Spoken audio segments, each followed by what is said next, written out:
BJP రాష్ట్ర నాయకురాలు సాధినేని యామిని శర్మ సంచలన వ్యాఖ్యలు చేశారు. డిప్యూటీ సీఎం పవన్ కళ్యాణ్ ఎందుకు పదే పదే టార్గెట్ చేస్తున్నారని ఆమె నిలదీశారు. హేతువాదం, నాస్తికత్వం, వాక్ స్వాతంత్ర్యం పేరుతో హిందూ దేవుళ్లను దూషించే అధికారం రాజ్యాంగం ఎవరికీ ఇవ్వలేదన్నారు. ప్రకాష్ రాజ్, తులసి చందు, జోసెఫ్ లాంటి వాళ్లు పదే పదే హిందూ ధర్మంపై, దేశంపై విషం నింపితే సహించేదే లేదని హెచ్చరించారు. ప్రజల మధ్య, మతాల మధ్య చిచ్చుపెట్టే ప్రయత్నం చేస్తే కఠిన చర్యలు తప్పవని యామిని శర్మ స్పష్టం చేశారు.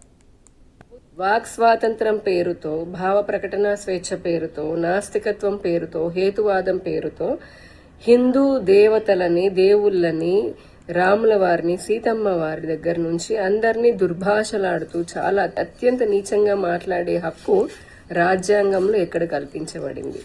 భావ ప్రకటన స్వేచ్ఛ, వాక్ స్వాతంత్రం అని అంటే మన హక్కుల కోసం మనం మాట్లాడడము అని, లేదంటే ఏదైనా ప్రభుత్వ పరంగా ఇబ్బంది వస్తే ప్రభుత్వాన్ని ప్రశ్నించే హక్కు ఉంటుంది తప్పితే భక్తులు కోట్లాది మంది విశ్వసించేటటువంటి వారి దేవుళ్ళని మాట్లాడాల్సినటువంటి అవసరం ఏమొచ్చింది జోసెఫ్? ముఖ్యంగా మొన్న అతను వెళ్ళినటువంటి సభకి దళిత క్రైస్తవ సభ, వాళ్ళు తీసుకున్నదే పర్మిషన్ దానికోసం.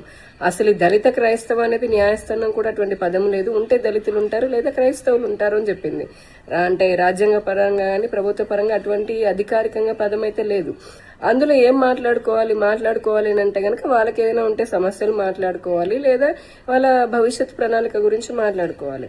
అలా కాకుండా ఆ పేరుతో పర్మిషన్ తీసుకుని అక్కడ హిందూ దేవి దేవతలని దుర్భాషలాడడం ఒకటి చేస్తే, ఇంకొకడేమో పవన్ కళ్యాణ్ గారు, డిప్యూటీ సీఎం పవన్ కళ్యాణ్ గారిని, వారి కుటుంబ సభ్యులని కూడా దుర్భాషలాడుతూ ఉంటాడు.